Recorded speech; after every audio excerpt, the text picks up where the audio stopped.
We got Manny Soto in the house. Let's start with the simple stuff. For those of you who do not, or for the people who do not know who you are, what you do, give us a story. What do you do? So my name is Manny Soto. I own a franchise, a financial planning franchise called The Financial Architects. We've expanded pretty aggressively lately. Got 24 offices, over 130 reps. I started 21 years ago in a multi-level marketing insurance company called World Financial Group. And ever since then, you know, we've grown and expanded and fell down, lost it all, and got back up, dusted off, and here we are. What led you to leave WFG and go on your own? Oh man, you just getting right to the Right to the the point. guts. So I had been in WFG for almost 9 years, and I think I had a lot of success inside of the company compared to others. I don't think compared to society, but compared to others. I was truly grateful for the opportunity. I learned how to publicly speak, how to remain eye contact focused, how to get charisma in my back pocket, all of these great things. But at the end of the day, I was broke as a joke, you know, still kind of homeless in a suit. Damn. So after almost 9 years, even though if you ever heard me speak, you'd think, dude, this guy's taking down 7 figures for sure. Yeah. I was still making a little over $100,000 a year, which in California, shit, that's entry level. Like you can't even afford a cup of noodles at that point. So there was 9 reasons why I left the company, and I literally wrote them out. But that's for another podcast. I left. I was recruited by my cousin years ago, and I was 7 legs deep, or 7 layers deep in a leg. And my primary guy was Ed Milet.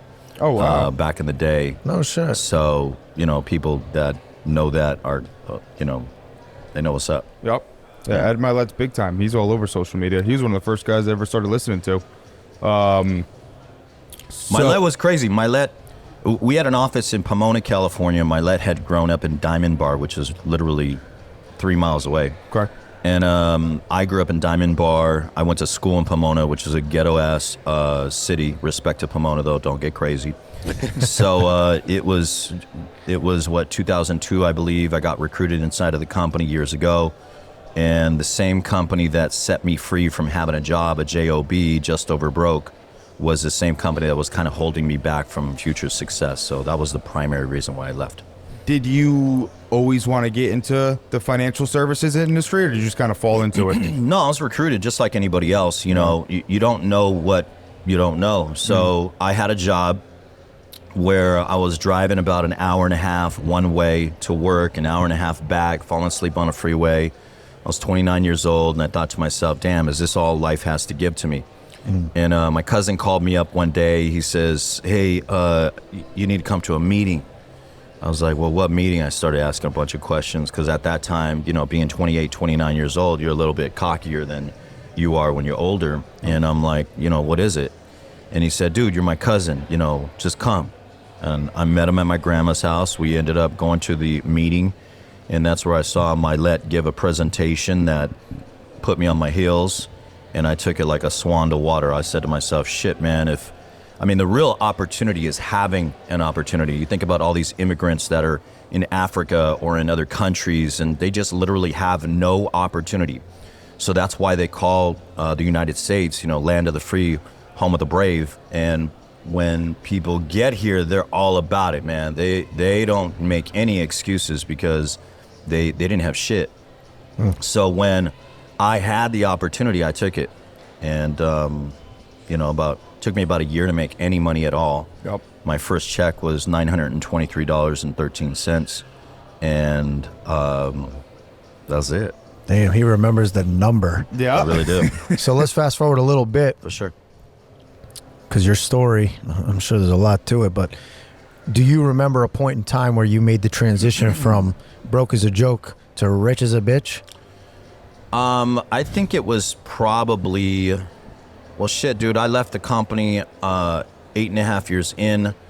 My BMW 7 Series that I acted like I was the man in had black smoke coming out of it. It was really embarrassing. I didn't have $2,300 As long as you got the logo. you know. And what's crazy is in that practice company, I'd call it, years ago, I had made close to 400 grand my third year.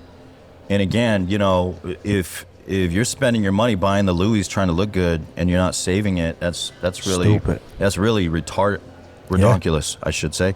So it was after I left the company, and within about 3 years after I left, that I started picking up my pockets and thinking to myself, damn, I'm making some pretty decent money. So crossing 7 figures is really That was it? it was a goal. You know how I had never made $100,000 before in my life.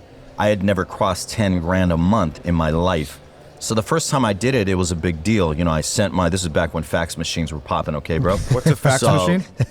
You serious? Holy It's shit. something that prints out mad facts. So I remember faxing my paycheck. I had made $11,000 in a month at World Financial Group, like my 4th month in, and I thought, dude, this is it, right? Yeah. And like the next month, I made like $300. No, you know, I didn't talk about that month, but I sent it to her, and I was like, "I'm the man," you know what I mean? And you know, I had a head full of steam. My first year, I made 62 grand. My second year, I crossed 6 figures. Let's go. So that was a big goal. And then when I crossed 7 figures, more than a decade later, I thought, all right, you know, I have arrived. Now I'm thinking, shit, man, that ain't shit. I got to go do $10,000,000 a year. I got to go do $100 million a year. You know, I want to poke a hole in the sky. I'm just scratching the surface right now. So it's kind of this thing where you cross the finish line just to realize there's another finish line. Yeah, I mean, everybody talks about it. It's like leveling up. Yeah. That's Yeah. real talk. You know, the association, even in the groups here that were at this event, and my buddy Pat is killing it right now. I love him. I love the fact that he came from nothing. I love the fact that he keeps going. For real. But at some point in time, everybody's going to quit. Everybody quits. Whether it's now or when they cross 7 figures, when they cross 62 grand, when they cross whatever, they're going to quit at some point in time. It's just, what is your quitting level? What is your degree to quit? Yep. And that's what drives me is the next. That's why having a different CEO meeting or an executive group to be a part of. And then there's general admission. There's levels to it, you know. If I came in at general admission today or the past 3 days and you're listening to the podcast, the next step is, shit, man, I got to get it to executive. I got to be able to afford executive at $3,200 or whatever the discounted rate is right now. And then at some point in time, I'm going to get to that CEO level where I can put in 20 racks and, you know, call it a day.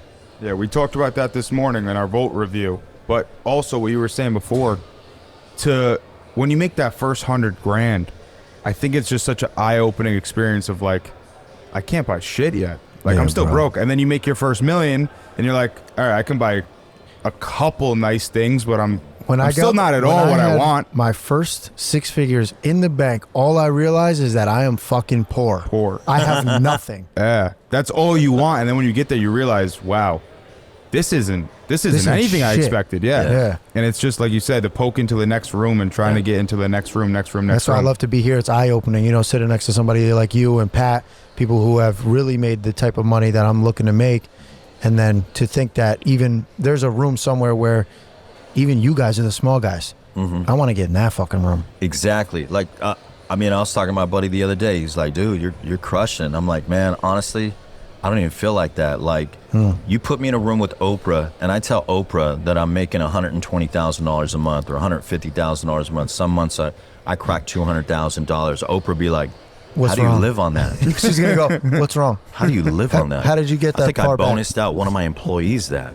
You know what I mean? Yeah. So She goes, well, guess what? Look under your chair. $300,000. it's the truth, man. Success perceived is success achieved normally, but it's wild to even think about. You can be in a room.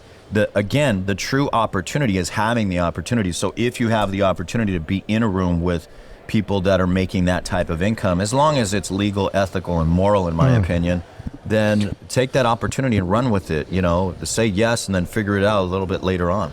Yeah, I like that. Now, to get in a little bit more of what you do, you picked the franchise model. I'm very curious because I don't know. I know a lot of the guys who are in insurance. My father has his Series 7 and never actually did anything with it. He was in car sales. I didn't know Glenn had his Series 7. Yeah, And his name's Glenn? And his name's Glenn. Dude, he should be a fucking fiduciary. I mean, real talk. It's a good point. Hello, Glenn. How you doing? Bald head, short, bald head, 5'4", looks like he can be trusted. You know, Strong. He'd be pretty good. He sells solar though with us now, so Hey. you're not allowed to talk to him. He's actually his father's manager, this guy I here. love it. Yeah, Hey, was he the one in the gray suit the other day? Yes. Dude, what a great guy. Yeah. What a great guy. He's like, yeah, you know, that's my father over there. I laughed it up, dude. He was saying he's the son and you're the father. Dude, what a strong dude, man. Yeah, he's what a good strong dude. So he quit car sales at 24 years to come and sell solar for me, and it's a very weird dynamic. Funny coincidence. My dad was in the car business for almost 40 years before he retired. Yeah. Okay. Strong, right? So you went the franchise route. What is the difference in that and in wealth planning? There's a couple different options. I mean, when Pat was up on stage talking about art, he was talking about Art Williams. Art Williams was the catalyst to insurance reps pretty much breaking the mold of the average and ordinary pedigree of insurance reps. He started A.L. Williams, and then it eventually turned into Primerica. Primerica turned into a bunch of split companies like World Financial Group. I think PFA even came out of there, a bunch of different options from that. So what happens is that big leaders, they grow their own teams. And at some point in time, they get frustrated. They're like, man, so-and-so's making all the money, so I'm just going to split off and I'm going to start my own company. So what happens is you end up training and developing some of your strongest competitors, which, you know, personally, I don't agree with that. I think it's frustrating. You could sit there until 3 a.m. talking your key person into something or helping them out with something, and then only for them to leave 2 years from now. That might happen in solar. That might happen in Absolutely. Definitely It already happens. There you go. Yeah. He fired my his best friend. There you go. He started a solar company. There you go. That's natural. That's par for the course. Yep. It happens a lot, especially right now in real estate and lending, mortgages. So imagine starting a Century 21, hypothetically speaking. You're training, you're developing, you're grinding it, your blood, sweat, tears. You pay for every freaking thing. You're taking a freaking master's to do all these different things, only for your key person to leave and start Century 22 3 miles down the road and take all your top producers with them. That's fucked up, you know? Like you're leaning your ladder up against the wrong tree. So what I came up with was a franchise model, and the franchise model is pretty much, hey, you want to spend time with me? You want to learn financial services? You want to be big time? You want to be a multi-millionaire? Even if you want to work 30 hours a week, 35 hours a week, and you want to make $2,000, $3,000 a month, sure, come on in, the water's warm. But in order to make that transition and spend time with me so that I can personally train and develop and mentor you, it's going to cost you $30,000 to $40,000 just for entry level and buy a franchise. Wow. Now, the franchise model is not easy, though. Building it out is a little bit more difficult than the average company because there's a lot of legalities involved within it.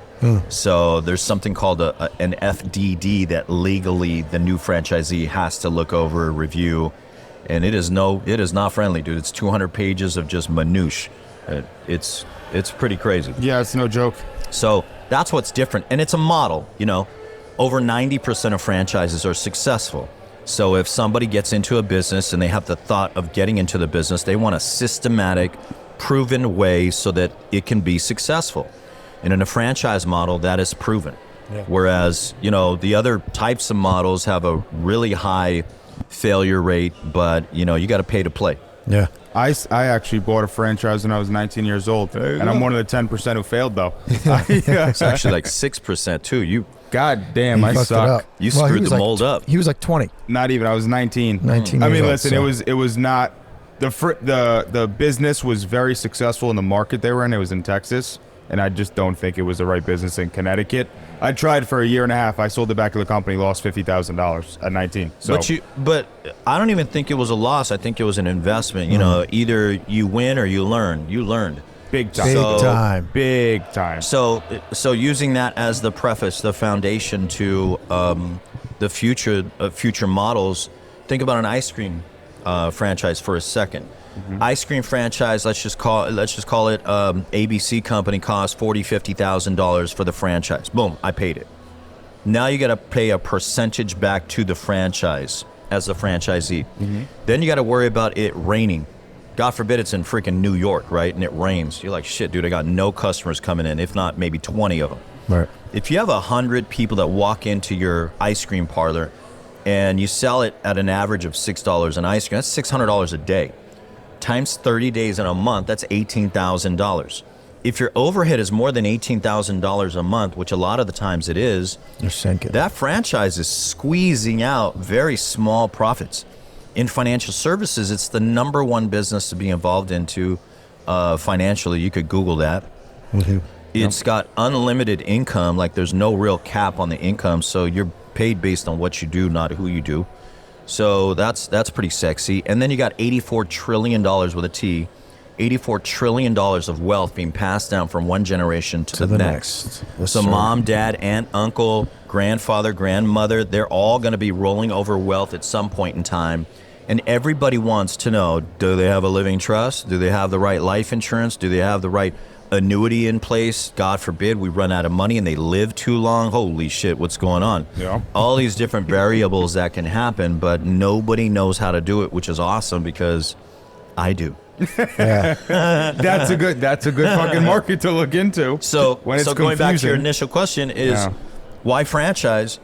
To me, it's more, there's so much transactional money out there. I mean, a regular Bob and Mary Smith, you can make 25, 30 racks in one appointment, and, Mary's a nurse and Bob's a construction worker. They're a basic family. So for me, it's about maxing it out. It's about, all right, man, I want to get the most dime out of this visit, so I don't want to be capped, and that's a big deal to me. It's interesting because when I look at it, it's almost like you're selling away a piece of, or that person is now representing your company to the fullest, owning a portion of it and really representing that office. So how is that process? Are you really, really dialed into who you're buying into this franchise? Yeah, there's requirements. Yeah. So I have a chief operating officer. He's really ear to the ground when it comes to that. And we're picky.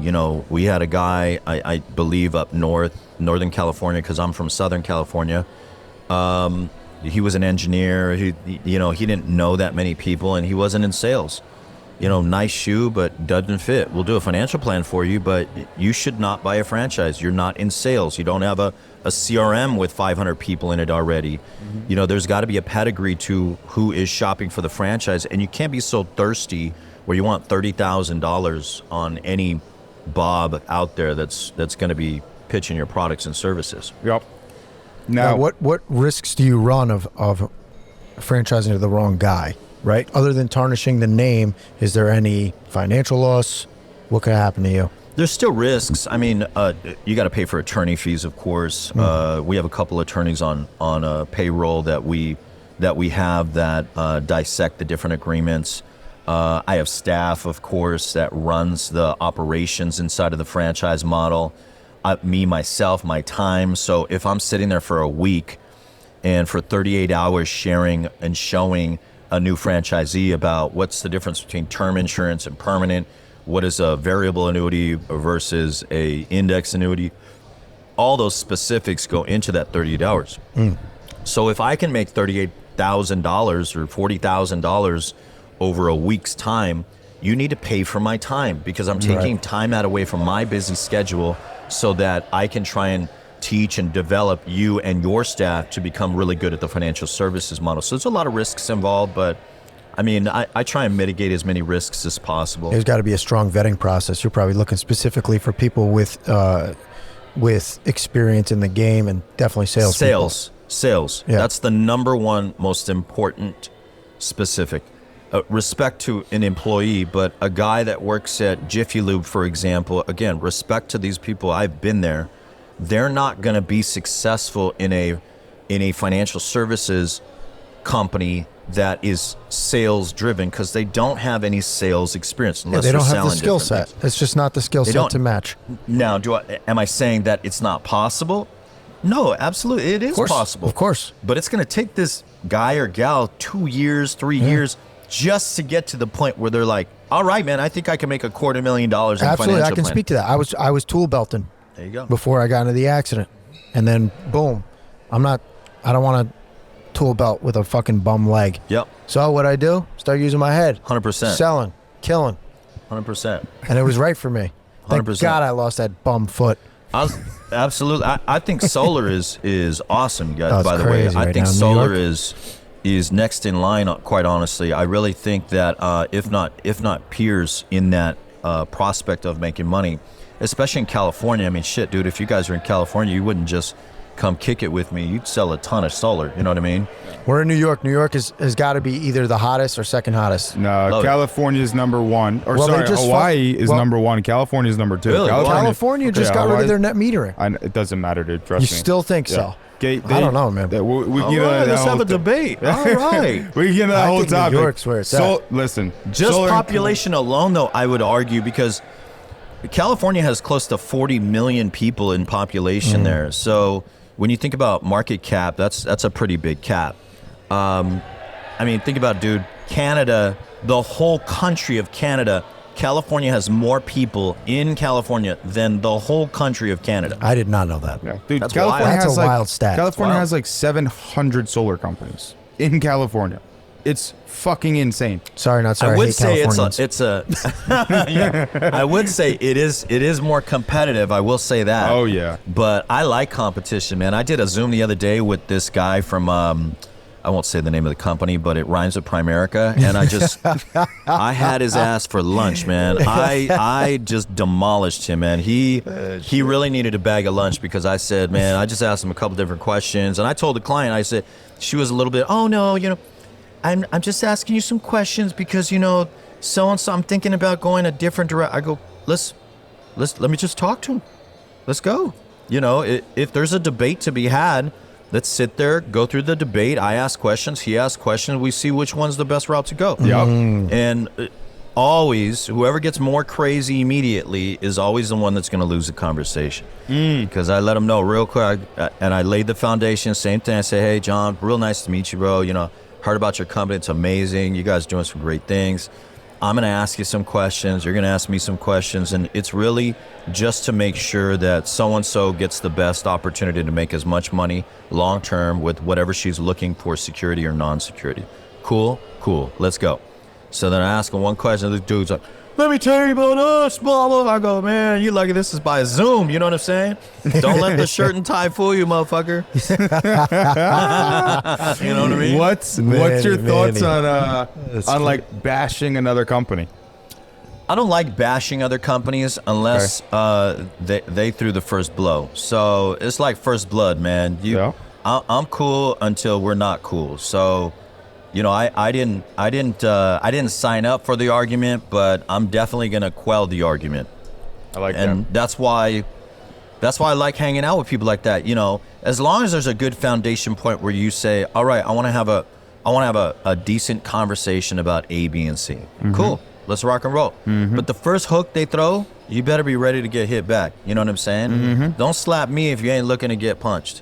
Man, I wish I could have saw that combo. That's probably fun for you. Yeah. Did you say you're driven by madness, Manny? I'm waiting, dude. I'm waiting for her to send me the Zoom. It's gonna be tight. You're gonna post it on Instagram and react to your own It's gonna shit? be on my you reel. got it recorded?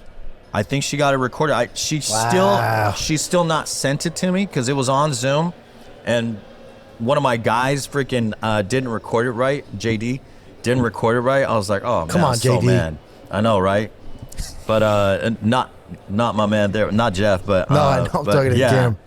Yeah, JD was lagging it that day. But anyways, All right, so competition, madness, talking about other people, and I think PBD is in the same belief that, someone talks shit a little bit, he's ready to swing back as well. Yeah, So as he should. What was your Volt experience like? I know this is your first one, right? Before we get into that, I want to talk a little bit more about you before we start on the Volt, because we got tons of questions about the Volt. But I want to know a little bit about your day-to-day grind. What does that look like? What's your Monday to Friday look like? What are you doing? What problems are you solving at this point? I didn't mean to salt and pepper Vault in there, but I think that Vault has reignited a lot of the juices that I had previously. You know, there's a silent genius in recruiting people that are over 25, under 40. They have a lot more testosterone. They have a lot more grease in them. They have a lot more push, if you will. Warrior. That's the warrior class. Absolutely, that is the warrior class. I would agree with that. There's what is it? There's Squire, and then there's the Prince, and then there's the King.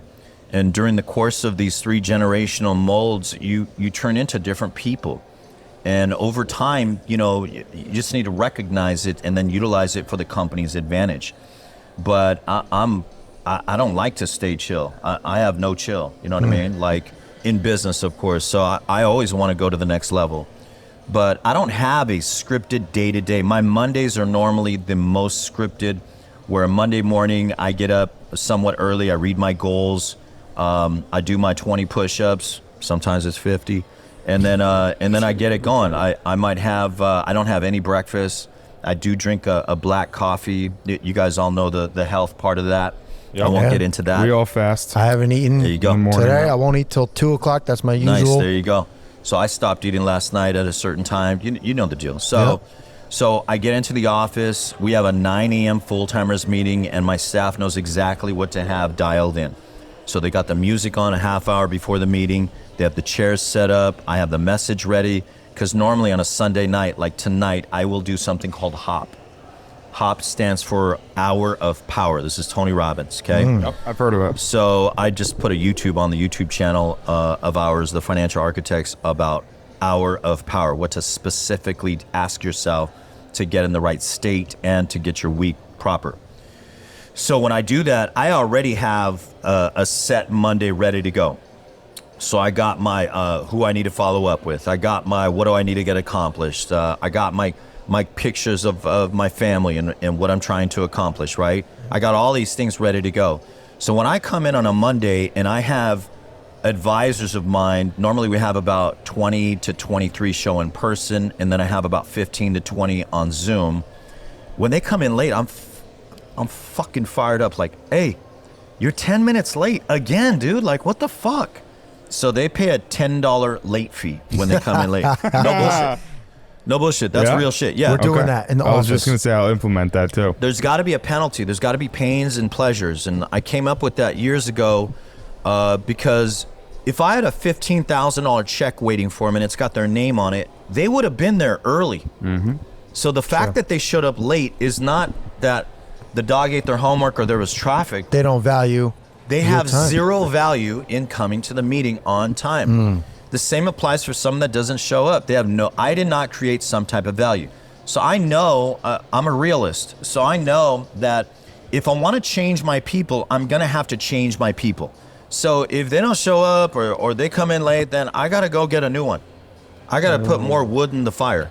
So that's what I'll do on a Monday. That one almost went over my head. If I don't change my people, I need to change my people. That's right. If you want to change your people, you have to change your people. Okay, that's a bar.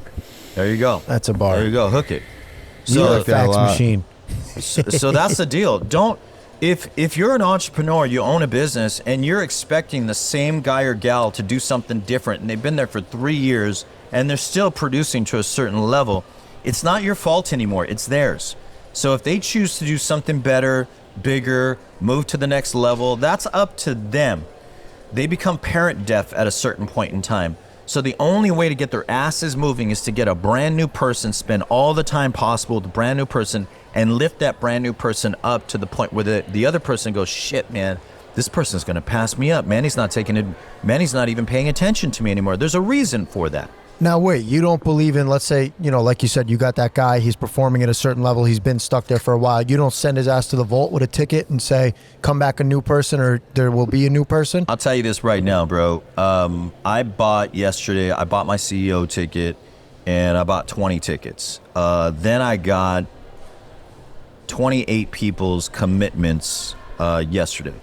Wow. So I'll probably have 50 people here next year. Wow. So I ain't fucking around, and I don't talk about it. I do it. I ain't got time for that shit. So So I do believe that if you take them out of their normal minutiae, you know, they go to work to pay bills, and then you grab them and take them to the Vault 2024, yeah, absolutely. It's going to make some difference. But I got to tell you, big events are like underwear, bro. Everybody's got them.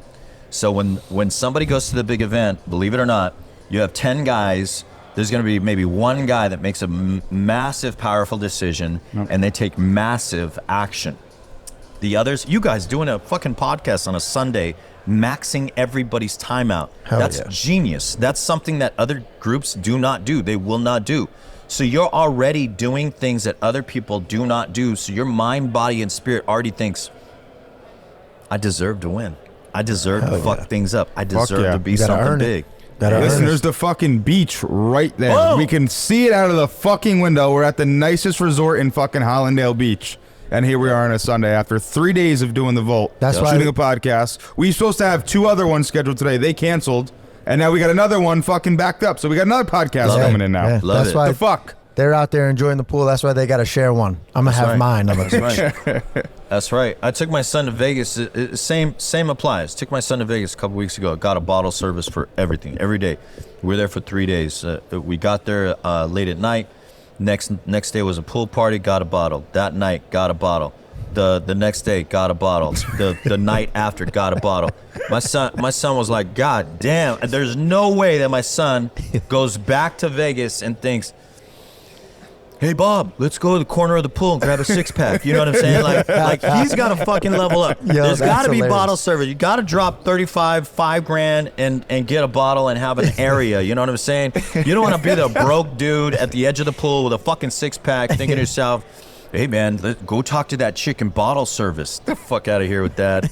I feel like I'm laying you up for this question now. How much do you believe in work hard, play hard? Oh, Come on, bro. You already know.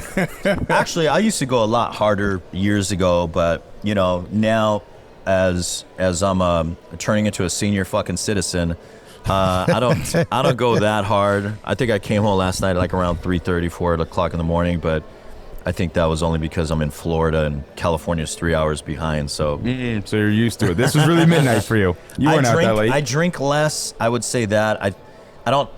I'm not one of those saints that won't drink at all. I'm not saying anything is bad about that. I think that's terrific. If someone made a decision to do that and they felt like that was what's holding them back, whatever your excuse is, no problem. It is what it is. You know, the chains of habit are too light until they're too heavy to be broken. So whatever your habits are, cool. The Manny-isms are fucking on fire. I'm sick, The dude. Manny-isms. The Manny-isms. I got one more question. You go some sick run with it. I was with Milet almost 9 years, and I bet David is one of my boys. So, I mean, it's real difficult not to have something For real. salt and pepper into my mind. So you mentioned Milet. You mentioned Tony Robbins. Obviously, you're close with PBD. These got to be your mentors. Who are your mentors?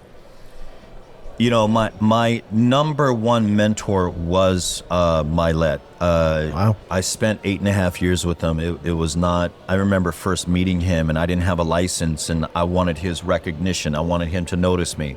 So back then in the meeting systems, there was this meeting where you had to invite guests. I mean, it's the MLM deal of the century, right? So you bring more guests, you get more recognition. So I remember back then, he just made me feel like a fucking superstar. You know, I was 28, 29 years old. I go to the meeting and I brought 4 guests. And, you know, if you brought a guest, stand up. So you stand up. You brought 2 guests, remain standing, remain standing. Brought 3 guests, remain standing. And there'd be like me and another guy. I brought 4 guests, remain standing. The guy'd sit down. Manny Soto, what a champion. What? You're a business astronaut. Let me tell you, man, this guy's always bringing guests. His vein would pop out right here. He's a champion. This guy's going to be the next coming, blah, blah, blah, blah. He'd hype me up so bad, and I got like fucking $200 in my checking account. I barely made the freaking rent payment. I'm like, and everyone's looking at me, clapping and shit. And it's a hero-making machine, ladies and gentlemen, right? Even though, again, it took me a year just to make my first check, I wanted to be recognized. I wanted to be somebody. I wanted to do something great. And my family just had not given me that type of opportunity. And I hadn't had that opportunity at all once again. So I knew that I had to do something to be recognized. And that was the number one thing.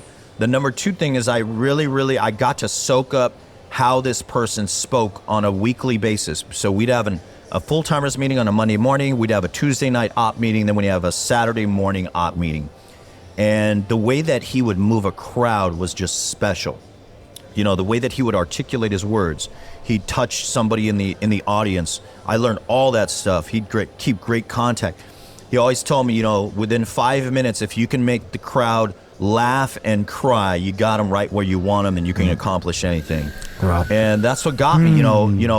What he taught me was just priceless. It wasn't that he sat me down and said, Manny, he called me Sexy Mex. He goes, Sexy Mex, come here. Let me tell you something, champion. You're going to be somebody big. Let me tell you why. The charismatic way about you is just special, man. The way that you walk into the audience, it's just special. And I'd be like, kid in a candy store, bro. Yeah, just tell me more. Just tell me, stop it some more, please. And I think to myself, damn, dude, you know, just everything about him just was so like mind-blowing. Even when he said, you know, we'd go to convention. And so Pat talked about it when we were here at the Vault. He said, hey, the first night, he goes, I know you guys, we're in Florida. It's beachy. There's a lot of bars outside. Don't drink. Same thing. And every time I'd go out with my buddies, I'd always be at a bar. And I made a decision to myself. I wasn't going to do that. I was going to bite the bullet. I was going to pay the price. I was going to do something special. And the only way that you can do that is by making major sacrifices. Yeah. So I learned it all from him. He was one of my very big mentors. Pat was more like my buddy, man. I love Patrick. I have grand mal seizures. So I got in a car accident when I was 18 years old. It gave me seizures, and I thought to myself, shit, man, I don't know if life is ever going to be the same. So one time we were because we took all these trips. Me and Patrick were, dude, over the course of 8 years, we went on Hawaii trips, went to Greece together, we went to Italy. We've been all over the world. And he was my favorite sideline. That was my boy, dude. That's my buddy. You know, people talk shit about players too. So, you know, I get one of the guys on the trips, and they made the trip, so it says, you know, they're up there. And I'd get them talking to shit about Pat. And, you know, I never had to take Pat to the side and be like, hey, bro, so-and-so's talking shit about you. He already knew. Everybody knows. That's par for the course. But whenever they start talking shit, I'd be like, hey, dude, didn't he kick your ass in the leaders bulletin the other day? And it's really quick to just stop talking shit by saying, boom, there's his numbers. What about yours? Numbers don't lie, bro. Yeah, numbers don't lie. People do. So whenever I get into a bunch of these different scenarios, I'm always like, let's rock. So Pat was more like a buddy.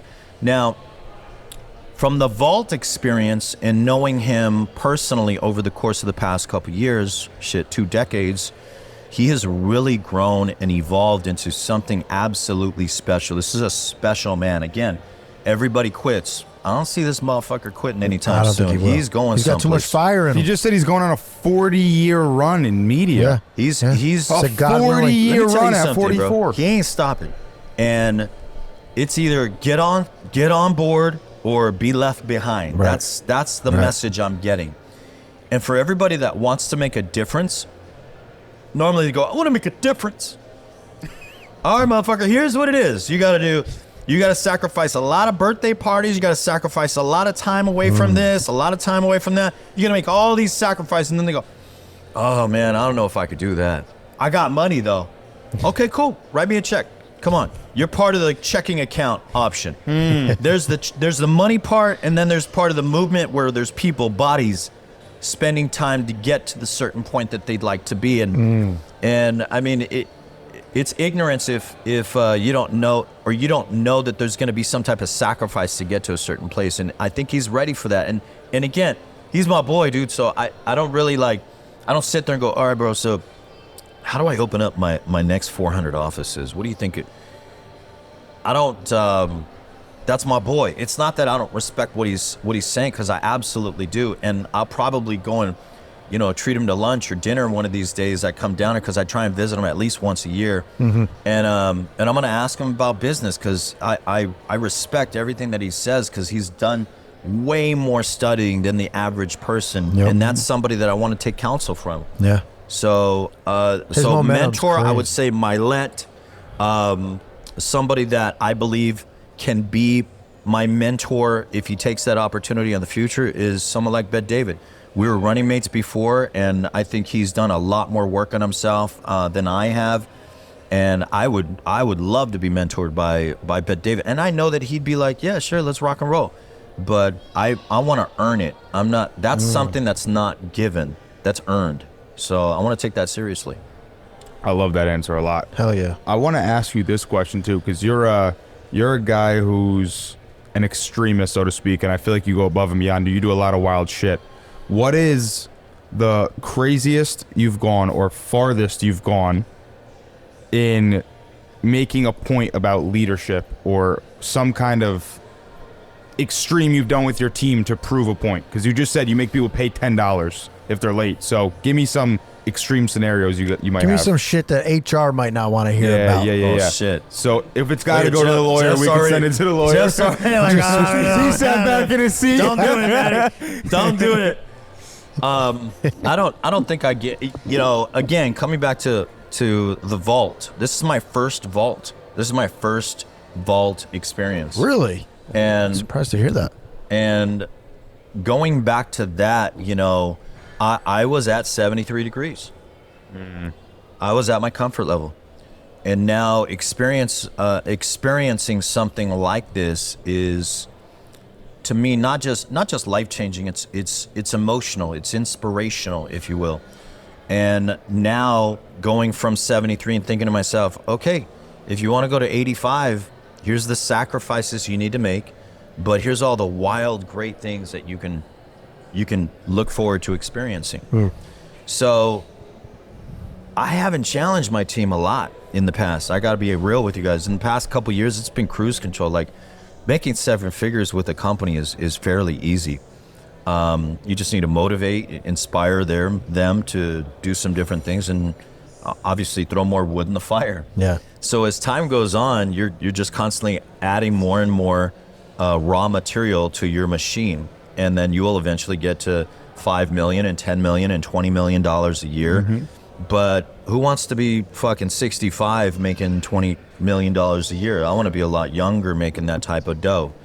So the challenge of teammates hasn't been real in a few. I got to tell you that. But I am going to challenge people to come back to the vault, and if they don't, well, yeah, you just said you bought 20 tickets. Yeah, and then I'm going to sell day. it to my guys because I'm not giving them that shit. So coming back, if they're not willing to invest in themselves, why am I investing into them? Great point. So I'm going to make that statement, that bold statement, my next meeting, my leadership meeting is on Tuesday at 11:30 a.m. Pacific, and we normally have anywhere between 15 to 20 leaders on the Zoom because these are my brokers. Having 24 branches is somewhat difficult. Imagine having 50. So I want to make sure I huddle them up and let them know this is going to be the standard, guys. Here's my expectation. Just like when I grab a brand new broker, I say, here's my expectation. My expectation is you have to do this in production. You have to do this in credibility. I don't want you to dress like a freaking loser to the meetings. All these different things. That's my expectation, right? Don't be cheating on your wives and doing a sideways shit all the time. That's my expectation. What's your expectation? Because I would be ignorant to think that they don't have an expectation of me as a leader. Nope. So that's my answer to your question, is that I don't think I've been real challenging because I've been kind of like, you could lay back in the cut and just chill. Nope. But yeah, the challenge is coming. I would agree with you. I'll be honest, like, I've been the same way. I'm younger. I'm 24, and I making very good money, and there was a point for like the last 6 months to 8 months where it's just like making a lot of fucking money, and it's kind of easy to just chillax and not really push people. People come late to a meeting. All right, whatever, it doesn't matter. He doesn't sell as many deals. All right, it doesn't matter, And then now, same shit. It's like you come here and you just, now I'm wired again. Keep in mind, bro, the more casual you are, the more casualties you will check off. So you're gonna have a lot of casualties in business if you're too casual. Yep.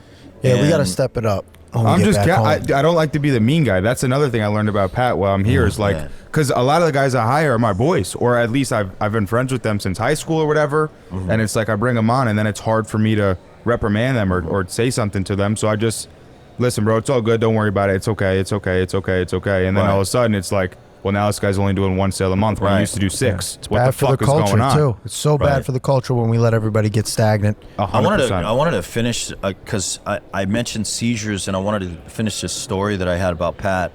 So we were at one of these events. I think it was Grand Cayman Islands, if I remember correctly. But I'm playing volleyball with all these guys that had won the contest as well.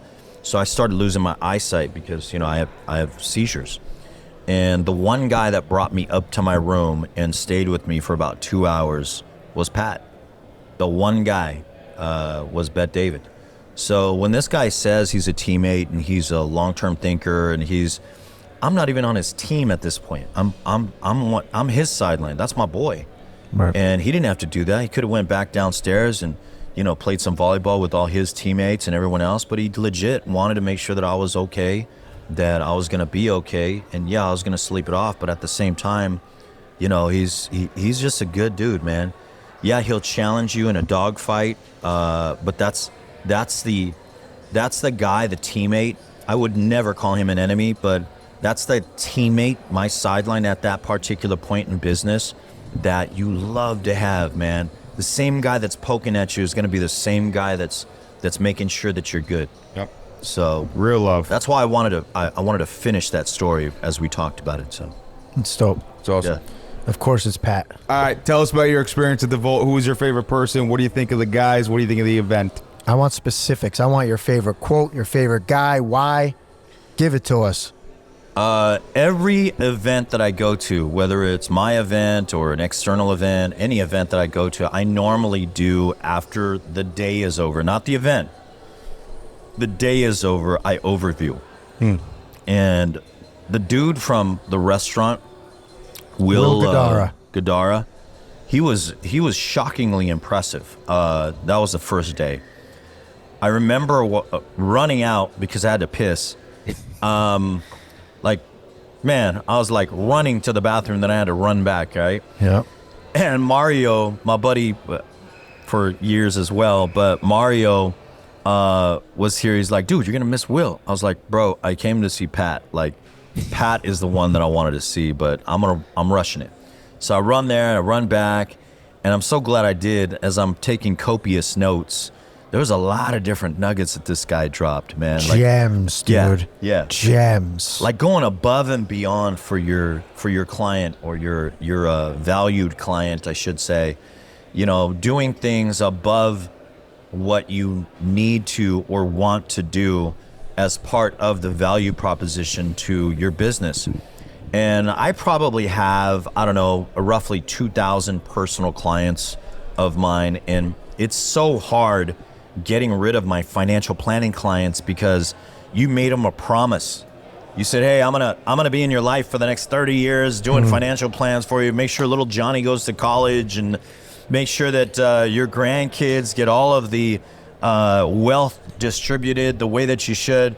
Because every year you're supposed to meet with these clients again and again and again. And I feel like, man, what a lost opportunity, like applying it to me, what a lost opportunity in the financial planning space, because all these guys trusted me going in, and I'm still not, in my opinion, treating them the way that they should be treated. So I feel that resonates to me in a big way. Awesome. With my customers, it's the same thing. So what I do is I write down something that I got, and then what it actually the action plan behind what I got from it. And my thing was, I'm going to have a client appreciation night, and it's going to be sick. Like, I'm going to invest in my clients. If I put 20 grand to come here to the Vault, I should at least put 20 grand to my 2,000 clients on an invite to come down and have a nice dinner. You know what I mean? Invest in those who invested in you. Absolutely. So I think that's something that I got out of Will. Loved what he said throughout. Pat, really, what got me on Pat was the booklet. He's really so dialed in and organized, and I'm sure he learned that over time. But I'm not looking to recreate the wheel, as my buddy Jeff says. I just got to copy it.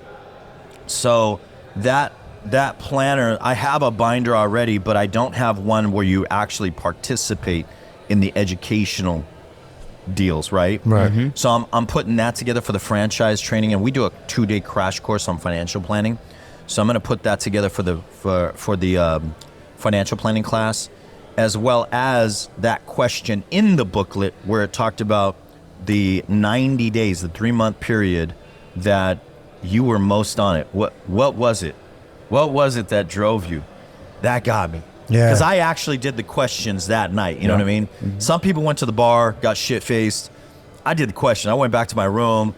Well, other people did other things. And I literally wrote out, like, what the fuck was I doing? Damn, I was broke. I was like, I had a gut of fire. I was ready to go, Right. you know? I was driving fucking 60 miles away to make $800. Right. Like, I wrote damn. the same fucking thing. Yeah? dude. You know what Broke, You hungry. see? It was right when I got You know into what I solar, think and I that- was fucking motivated. It made me think is that you always need to be in that 90 days because you're either ascending or descending. Mm-hmm. So you need to be in that 90 days, and we are. I'm in my 90 right now. If I Love ask it. myself that in 90 days from now, it's going to be the last 90 days. And when you fall out of that, that's when you're fucking up. Mm-hmm. I think. That's it. Dude, you guys have a good dynamic because you guys are running mates. So even well, he challenging can't each really other, run. I'm a but jogger. he's more of a walking. I'm the sideline guy. I got a scooter, 6 scooter, No, did you see Tony on the scooter, man? Like, sick. scooter mate. Love it. Dude, I had to write down the customer appreciation too. That's what I was looking to Yeah. grab my phone before. I No, like no that doubt, like a bro. day That's or dope. yeah, I like That's that dope. a lot. But So, So and that's one the more- number one thing yeah. on the first night. Yeah.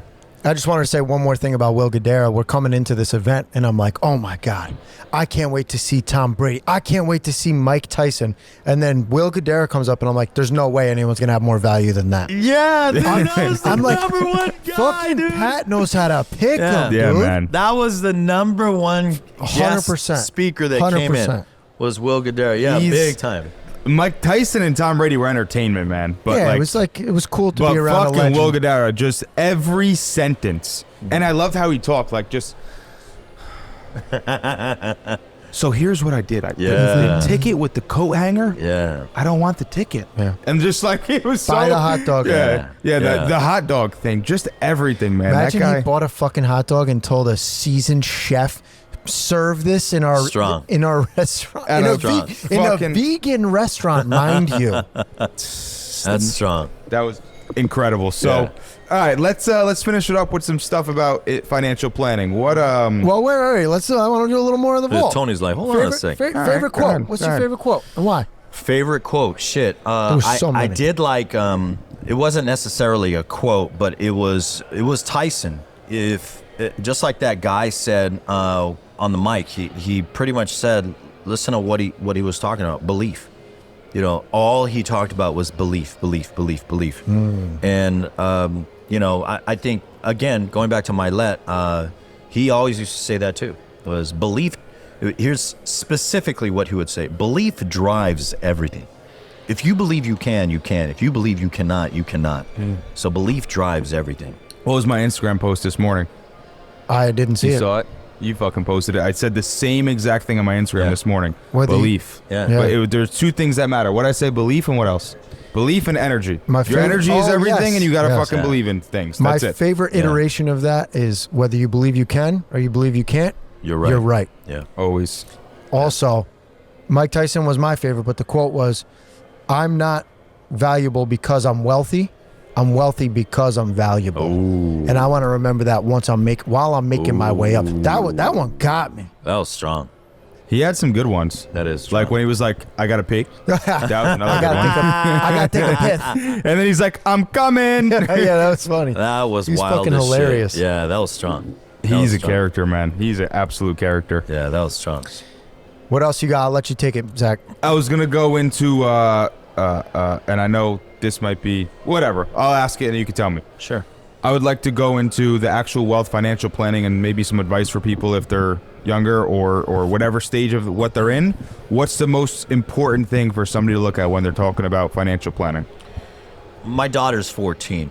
I have a TikTok, I have an Instagram, all that good stuff. And the number one video that got the most views on my TikTok was me sharing with my daughter how to save money. It's crazy. Interesting. It's crazy. So she was washing the rims on my Porsche, and I gave her $100 to wash my rims. So I gave her love it. So I gave her $100 to wash my rims, just the rims, because if you have good rims, the whole car looks fucking spotless, right? Clean shoes, baby, make a difference. Baby. So I give her $100, and with TikTok, it's got to be quick, right? Every 3 seconds, the frames.